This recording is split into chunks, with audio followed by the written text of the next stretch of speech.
There's this amazing, iconic imagery in the original story, and we knew we wanted that. And we also knew we were making sort of this big contemporary film.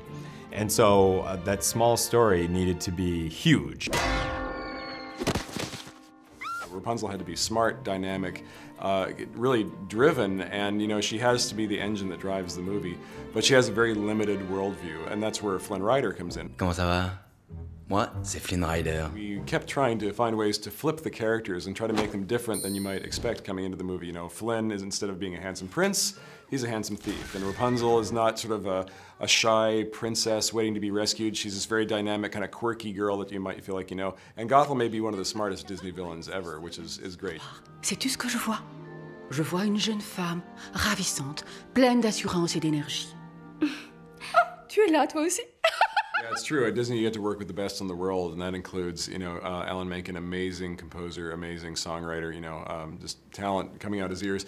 And then Glenn Keane, who has been the heart of Disney 2D animation for the last 3 decades. For one thing, it's strange that I'm so obsessed with characters with a lot of hair, from Pocahontas to the Little Mermaid to the Beast to Aladdin to Tarzan. But I find that actually the hair is much more than just an appendage or a decoration.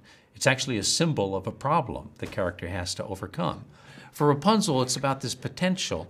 It has to come out of her. Even her hair is growing at that length. But animating hair is extremely difficult with a computer. To control that many pixels, there's 140,000 hairs on Rapunzel's head. And controlling them is like controlling cats, you know, they want to scatter.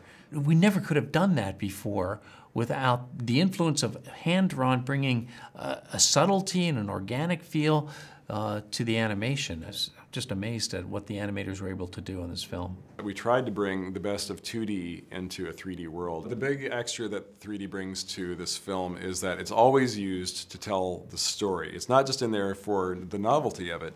Like every time we use 3D, we're using it to make a story point. This lantern scene where you're watching Rapunzel and Flynn in this gondola among 50,000 floating lanterns.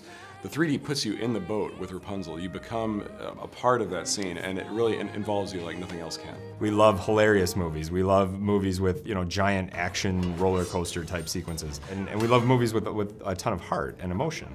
We thought, well, what if we put all of that and what was great about the original fairy tale together and just made this like kind of massive, awesome movie. And that's what we did.